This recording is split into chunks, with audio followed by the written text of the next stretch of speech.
नमस्कार, आप देख रहे हैं जोहार झारखंड और मैं हूं आपके साथ विभा उपाध्याय। वित्त मंत्री अरुण जेटली ने जब 2018-19 का बजट पेश किया तो अनुमान के मुताबिक ही ये बजट 2019 की तस्वीर पेश करता हुआ नजर आया। सुधार से ज्यादा लोक लुभावन चोला ओढ़े इस बजट में जहां सरकार ने गांव और गरीबों के जरिए अपना इरादा साफ किया तो एक मजबूत वोट बैंक की गुंजाइश भी बरकरार रखी। Budget provision for good health, infrastructure creation on strengthening agriculture and rural economy. अंतिम पूर्ण बजट में दिखी मोदी नीति। The Prime Minister Shri Narendra Modi has always stressed the importance of good governance. 2018 का बजट 2019 पर निशाना। ये बजट न्यू इंडिया की नींव को सशक्त करने वाला बजट है। गांव गरीब के जरिए ग्रामीण वोट बैंक पर फोकस। 2019 के लिए मोदी सरकार का चुनावी बजट। इस बजट में देश के एग्रीकल्चर से लेकर के देश के इंफ्रास्ट्रक्चर तक हर बात पर पूरा ध्यान दिया गया है। अपने अंतिम पूर्ण बजट में मोदी सरकार ने हर किसी को खुश करने की कोशिश की। लगातार 5वां बजट पेश कर रहे वित्त मंत्री ने हालांकि गांव गरीब और किसानों को तो मालामाल किया, जबकि छोटे से मिडिल क्लास को सुविधा देने के नाम पर वित्त मंत्री ने थोड़ा संकोच जरूर दिखाया। स्टैंडर्ड डिडक्शन वापस लेकर आना और उसका एक बहुत साउंड आधार हम लोगों ने दिया है, क्योंकि टैक्स पेमेंट का अधिक बोझ इस वर्ग पे पड़ता है। ना तो इनकम टैक्स में मिडिल क्लास को कोई छूट मिली और ना ही निवेश के लिए कोई प्रोत्साहन, लेकिन स्टैंडर्ड डिडक्शन के झुंझुने से अरुण जेटली ने मिडिल क्लास को साधने की कवायद जरूर की। सीधे तौर पर कहें तो साल 2018-19 का बजट चुनावी बजट है और इसमें सरकार ने सीधे तौर पर गांव और गरीब को फोकस किया है। शहर में परचम लहरा चुकी बीजेपी का असली निशाना अब गांव और गरीब है, खास तौर से देश की आधी आबादी। उज्ज्वला योजना के तहत गैस कनेक्शन देने के लक्ष्य को 8 करोड़ तक बढ़ाकर सरकार ने एक बड़ा वोट बैंक बनाने की कोशिश की है। शौचालयों की संख्या 6 करोड़ तक पहुंचा दी और नए 2 करोड़ शौचालयों के निर्माण का ऐलान कर भी ग्रामीण महिलाओं पर फोकस किया है।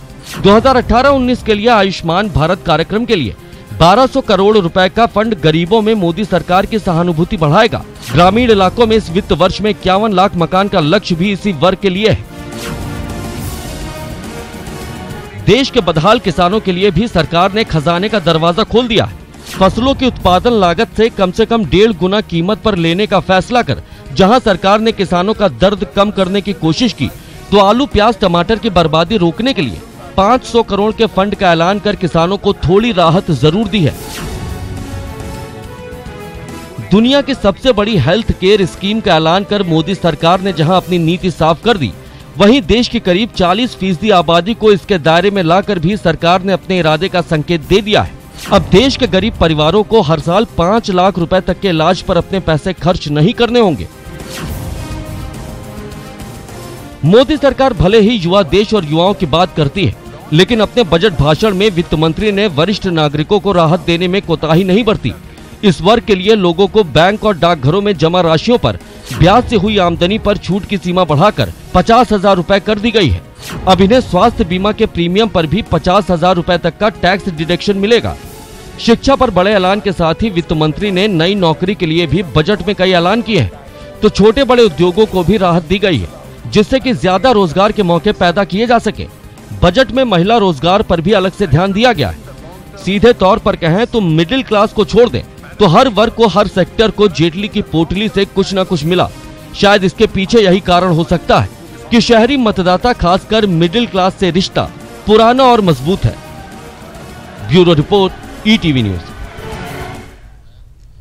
झारखंड के मुख्यमंत्री रघुवर दास ने आम बजट को दूरदर्शी बजट करार दिया। ईटीवी से खास बातचीत में सीएम ने कहा कि इस बजट से न सिर्फ निवेश को बढ़ावा मिलेगा बल्कि रोजगार के नए अवसर पैदा होंगे। सीएम से बात की ईटीवी के झारखंड संपादक राजेश तोमर ने। और इस बजट पे अगर हम देखें तो देश के किसान या राज्य के किसानों के कल्याण के लिए, किसानों की आय दुगुनी कैसे हो, तो कृषि एक को फोकस इस बजट पे है। प्रधानमंत्री सिंचाई योजना, किसानों का समर्थन मूल्य बढ़ाना, दूसरा आय दुगुना करने के लिए जो पशुपालन ग्रामीण लाइफलाइन होते हैं उसको भी भारत सरकार ने फोकस किया, चाहे वो डेयरी उद्योग हो, चाहे मत्स्य उद्योग हो या मुर्गी पालन हो। तो इस तरह आप देखें इस बजट में छोटी छोटी योजनाएं को लेकर ये जो गांव में गरीब किसान की आय दुगुना कैसे हो, उसके जीवन में किस तरह बदलाव आए आर्थिक दृष्टिकोण से, और सबसे जो इस देश की जो आधी आबादी महिला है, बिना आधी आबादी के सशक्तिकरण हुए देश आगे नहीं बढ़ सकता। तो आधी आबादी भी आर्थिक दृष्टिकोण से कैसे हमारी महिलाएं सशक्तिकरण हो, उस पर भी स्वयं सहायता समूह ग्रुप पर भी काफी बजट में प्रावधान किए गए। सबसे ज्यादा रोजगार है और उसको ध्यान में रखकर भी राज्य सरकार ने कृषि, गांव, गरीब और ग्रामीण विकास को प्राथमिकता की सूची में रखी थी। और भारत सरकार का भी आज बजट हम देखें तो कृषि का कल्याण, गरीब, गांव, अनुसूचित जाति, अनुसूचित जनजाति, वंचित लोग और ग्रामीण विकास पर प्राथमिकता की सूची में। सुदर्शन भगत ने केंद्रीय बजट की तारीफ की, क्या कुछ उन्होंने कहा, ये सुनते हैं। विपक्ष का काम है आरोप लगाना सरकार पर, लेकिन जहां तक मैं समझता हूं कि हमारी सरकार ने इस बार के बजट में सभी वर्गों की चिंता की है, चाहे वो स्वास्थ्य का क्षेत्र हो। आज स्वास्थ्य के क्षेत्र में भी ऐसे गरीब तबके के लोग हैं, चाहे वो टीबी का पेशेंट हो या अन्य प्रकार के असाध्य जो बीमारियां हैं, उनके लिए भी मैं समझता हूं कि 5 लाख तक की राशि का प्रावधान किया है। पूर्व मुख्यमंत्री हेमंत सोरेन ने बजट को मध्यम वर्ग के लिए अनुपयोगी बताया और कहा कि इस बजट में ऐसा कुछ खास नहीं जिससे आम लोगों को फायदा हो। और केंद्र सरकार के इस बजट में आपने अगर देखें तो सरकार अपने 4 साल की पूरी विफलताओं को स्वीकार कर रही है। वो इस बात को भी स्वीकार कर रही है कि किसानों की हालत खराब है, किसानों को फसल का दाम नहीं मिल रहा है, गरीबों को अच्छी स्वास्थ्य सुविधा उपलब्ध नहीं हो रही है, शिक्षा का गुणवत्ता बहुत खराब है और उससे बड़ा बेरोजगारी तो एक पहाड़ की जैसा देश के सामने खड़ा हो गया। तो कुल मिलाकर के जो इन्होंने अपनी विफलताएं 4 साल का वो इन्होंने स्वीकार किया है।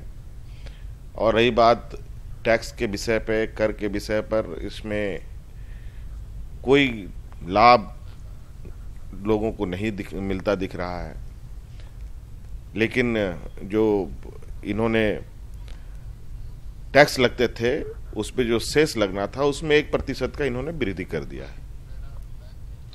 वित्त मंत्री अरुण जेटली के बजट को बोकारो चैंबर ऑफ कॉमर्स के पदाधिकारियों में मिलीजुली प्रतिक्रिया देखने को मिली। कुछ इसे अच्छा बता रहे हैं तो किसी ने इसे चुनावी बजट की संज्ञा दी, तो कई लोग ने इसे ग्रामीण बजट के तौर पर भी देख रहे हैं। बैलेंस बजट है, ग्रामीण अर्थव्यवस्था पर काफी ध्यान दिया गया है और ग्रामीण अर्थव्यवस्था सुधरेगी तो अर्बन अर्थव्यवस्था को भी फायदा मिलेगा। खेती पर और गांव पर ज्यादा फोकस है, इसलिए उसका व्यापार तो लाभ होगा। पहला फायदा तो अगर इंफ्रास्ट्रक्चर गांव में सरकार खर्च कर रही है तो सारा पैसा घूम कर फिर के उद्यमी व्यवसायियों के पास ही आएगा। दूसरा, किसी नए कर की इसमें बढ़ोतरी नहीं की गई है, सिर्फ एजुकेशन सेस पर 4% किया गया, बहुत माइनर है। देख सकते हैं चेंबर ऑफ कॉमर्स के अधिकारी ये बात खुलकर कह रहे हैं कि बजट बहुत अच्छा नहीं है। ग्रामीण क्षेत्रों के लिए बजट की व्यवस्था की गई, लेकिन शहरी क्षेत्र के लोगों का खास ध्यान नहीं रखा गया है। ज्ञानेंदु जयपुरिया, ईटीवी न्यूज, बोकारो। आम बजट से झारखंड की महिलाओं को भी काफी उम्मीदें थी, लेकिन इस बार के बजट में वैसी चीजें नदारद नजर आई। नहीं उतरा है, क्योंकि हम लोग चाहते हैं कि विमेन के लिए सरकार कुछ बेसिक एमिनिटीज़ को टैक्स फ्री करती। हमारी जो छोटी मोटी ज़रूरत की चीज़ें हैं, किचन की चीज़ें हैं, और हम राशन में जो चीज़ें खरीदते हैं, उन चीज़ों की प्राइस जो है वो अगर आसमान को ना छुएं तो ये हमारी फैमिली के लिए और उनके हेल्थ के लिए बहुत अच्छा होगा। बजट देख के तो कुछ समझ में भी नहीं आया, माने सरकार ने क्या करना चाहे है, और महिलाओं के लिए तो कुछ भी नया नहीं, कि नया कुछ आया ये समझ में ही नहीं आया कि कुछ नया हुआ। लोग लुभावनी है, कुछ खास ऐसा तो लग नहीं रहा है। तो सुना आपने, इस बजट से महिलाओं को काफी ज्यादा उम्मीदें थी, लेकिन उनकी उम्मीदों पर यह बजट खरा नहीं उतर सका है। महिलाएं कई तरह की उम्मीदें कर रही थी कि सरकार इस बार उनके लिए कुछ खास करेगी, कोई नए सौगात लाएगी, बट ऐसा कुछ भी होता इस बजट में नहीं दिखा है। कुल मिलाकर कह सकते हैं कि ये बजट जो है महिला वर्ग को कहीं न कहीं आहत महसूस करा रही है। कैमरा पर्सन नलीन के साथ अमिता सिन्हा, ETV न्यूज, रांची। और इस वक्त बड़ी खबर रांची से आ रही है। नीलकंठ सिंह मुंडा को संसदीय कार्य मंत्रालय का प्रभार दिया गया है। सरयू राय की जगह नीलकंठ सिंह मुंडा को संसदीय कार्य मंत्रालय का प्रभार दिया गया है। आपको बताते चले कि 2 दिन पहले मंत्री पद से हटाने के लिए सरयू राय ने चिट्ठी लिखी थी और मंत्री पद से हटाने की बात कही थी। अब सरयू राय की जगह नीलकंठ सिंह मुंडा को संसदीय कार्य मंत्री बनाया गया और सरकार ने इस बाबत अधिसूचना भी जारी कर दी है। सरयू राय ने सीएम को पत्र लिखकर खुद को हटाने की मांग की थी। ये उनकी ही इच्छा थी, उन्होंने खुद पत्र लिखा था। और रांची से सहयोगी राजेश कुमार हमारे साथ इस वक्त फोन लाइन पर जुड़ चुके हैं। राजेश, क्या ये माना जाए कि सरयू राय जिस बात पर अड़े हुए थे, सरकार ने उनकी ही बात को माना है, लेकिन उनकी नाराजगी दूर करने की कोशिश नहीं की गई? बिल्कुल कोशिश नहीं की गई है। उन्होंने जो इच्छा व्यक्त की थी कि वो संसदीय कार्य मंत्री नहीं रहना चाहते हैं और इस दायित्व से उन्हें मुक्त किया जाए, मुख्यमंत्री ने उनकी भावना के अनुरूप यह निर्णय लिया है और उन्हें संसदीय कार्य मंत्री के प्रभार से मुक्त करते हुए ग्रामीण विकास मंत्री नीलकंठ सिंह मुंडा को यह विभाग सौंपा है। अब संसदीय कार्य विभाग नीलकंठ सिंह मुंडा देखेंगे, क्योंकि मुख्यमंत्री के समक्ष जो परेशानी थी वो इस बात को लेकर थी कि कई विषय पर सरयू राय जो खाद्य आपूर्ति मंत्री है, जिनके पास मुख्य विभाग खाद्य आपूर्ति विभाग है, वो चाहते थे कि ये विभाग ना रहे, क्योंकि उन्हें बड़ी ऑकवर्ड फील हो रहा था जब संसद विधानसभा की कार्रवाई चल रही थी और संसदीय कार्य मंत्री के तौर पे वो सदन में थे। तो कई ऐसे विषय थे जिस पर सत्ता पक्ष या विपक्ष के लोग भी एक सुर लगा रहे थे, इसलिए सरयू राय ने ये कहा था कि उन्हें इस पद से मुक्त कर दिया जाए। तो आज उसी के आलोक में यह निर्णय लिया गया है। और बहुत बहुत शुक्रिया राजेश इस तमाम जानकारी के लिए। सेंट्रल कोलफील्ड्स लिमिटेड के एक पूर्व आईपीएस अधिकारी को सीबीआई कोर्ट ने 3 साल की सजा सुनाई है। आरोपी पूर्व अधिकारी का नाम हेमराज चांद है। सीसीएल में सतर्कता विभाग में बतौर एग्जीक्यूटिव डायरेक्टर के पद पर तैनात रहते हेमराज पर अवैध तरीके से संपत्ति अर्जित करने का आरोप है और इसी केस में उनके खिलाफ मिली शिकायत पर दिल्ली की सीबीआई कोर्ट ने यह कार्रवाई की है।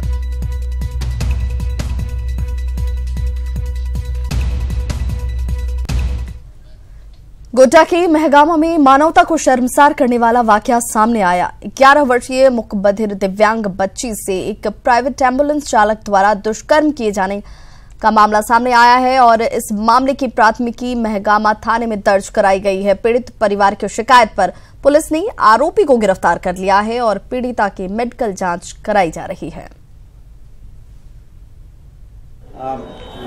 बीते रात्रि में एक घटना घटी है महगामा में कि एक बच्ची अपने दादी का इलाज कराने के लिए अपने मां को साथ लेकर के ईसीएल के हॉस्पिटल में आई थी। तो रात्रि में वहीं पर आउटसोर्स किया हुआ एम्बुलेंस है जिसके ड्राइवर के द्वारा उस बच्ची के साथ गलत काम किया गया है। बलात्कार की घटना उसकी मां के द्वारा रिपोर्ट कराई गई है। वो ड्राइवर गिरफ्तार हो चुका है। मानदेय की मांगों को लेकर प्रदेश भर के कृषक मित्रों ने आंदोलन तेज कर दिया है और रांची में कृषि मंत्री रणधीर सिंह के आवास पर अनिश्चितकालीन धरना प्रदर्शन शुरू कर दिया है। झारखंड प्रदेश कृषक मित्र महासंघ के बैनर तले आंदोलन कर रहे कृषक मित्रों का ये कहना है कि जब तक सरकार उनकी मांगे पूरी नहीं करती है वे यहीं पर अनिश्चितकालीन धरने पर बैठे रहेंगे। आंदोलन को देखते हुए कृषि मंत्री के आवास पर बड़ी संख्या में पुलिस बल की तैनाती की गई है। और अब बात झारखंड की एक बेटी की, जिसने योग में झारखंड के साथ साथ देश का परचम पूरे विश्व में लहराया, लेकिन आज वो अपनी ही प्रदेश में लाचार हो गई है। सीएम के नौकरी देने का वादा कई सालों बाद भी पूरा नहीं हो पाया। आज भी वो नौकरी के लिए दर दर की ठोकरें खा रही है। कब पूरा होगा सीएम का वादा? क्या योगा गर्ल अर्चना को मिलेगी सरकारी नौकरी? क्या योग को लेकर गंभीर नहीं है प्रदेश सरकार? 2.5 साल से बस इंतजार, इंतजार और इंतजार।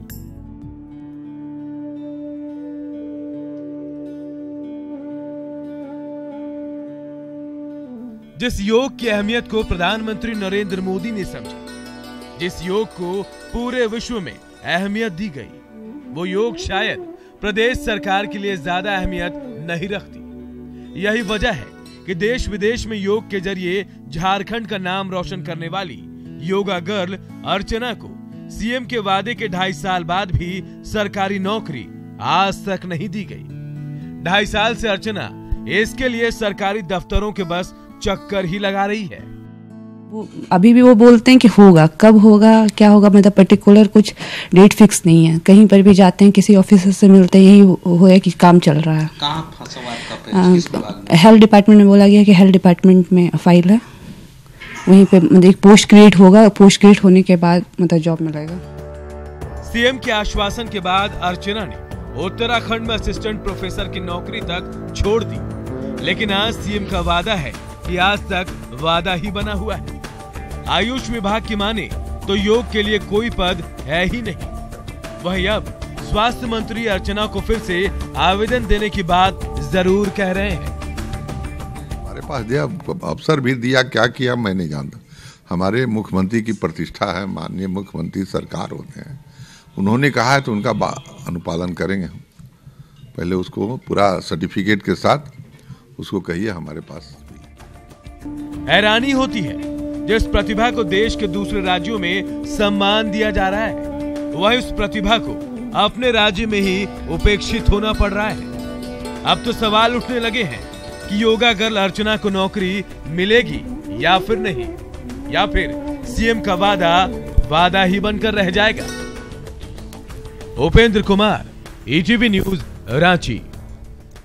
पलामू के घोर नक्सल प्रभावित इलाके में सड़कों के निर्माण से गांव की तस्वीर बदल रही है। इससे पुलिस को नक्सल विरोधी ऑपरेशन में भी मदद मिल रही है।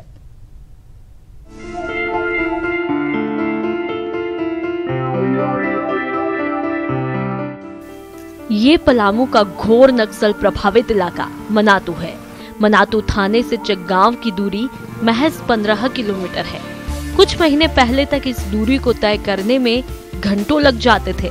सड़क नहीं होने के कारण सुरक्षा बलों को गांव तक पहुंचने और नक्सल विरोधी ऑपरेशन चलाने में भारी परेशानियां होती थी। लेकिन जब से यहां पर सड़क बनी है, जिंदगी आसान ही हो गई, या यूं कहें कि गांव वालों की किस्मत ही बदल गई। जग तो इतना खराब अभी था कि पहले था कि जिसका जवाब नहीं था, बाकी अभी रोड बनने से हम लोग का सुविधा बहुत अच्छा है। इससे हम लोग का लाभ मिल रहा है, चलने में सुविधा है। कुछ महीने पहले तक इस गांव के लोग नक्सलियों के खौफ के साए में जीते थे, लेकिन सड़क बनने से ये लोग खुद को आजाद महसूस कर रहे हैं, क्योंकि सुरक्षा बलों से जवान लगातार यहाँ पर पेट्रोलिंग करते रहते हैं। तो हम समझे कि 90% एकदम कम गया है, कुछ है ही नहीं है, एकदम मान के चला जाए। पहले ज्यादा प्रभाव, पहले तो इतना था कि अकेले चलना मुश्किल था। और प्रशासन भी इतना टाइट होगा कि कहना नहीं है। प्रशासन रह के तो ये रोड बना। सिर्फ चकगांव ही नहीं, जिले के चैनपुर प्रखंड के हुंटार, छतरपुर के डुमरिया में भी नक्सलियों के कारण सड़क नहीं बन पा रही थी। लेकिन इन इलाकों में सड़क बनने से एंटी नक्सल ऑपरेशन में पुलिस को मदद मिल रही है। सूचना मिलने पर पुलिस कहीं भी पहुंच जाती है। कुल मिला के पहले यहाँ पर जो पुलिसकर्मी थे उनको छुट्टी भी जानी होती थी तो हेलीकॉप्टर से वो जाते थे, लेकिन आज स्थिति ऐसी हो गई है कि वो आराम से जो है अपने आवागमन करते हैं, वहाँ के लोग भी आवागमन करते हैं। आज पलामू के सुदूर गांवों में अच्छी सड़कों का जाल बिछ रहा है, जिससे गांव के लोगों की जिंदगी में तेजी से बदलाव आ रहा है। नक्सली भी इलाके को छोड़कर भागने के लिए मजबूर हो रहे हैं। नीलकमल, ETV न्यूज, पलामू।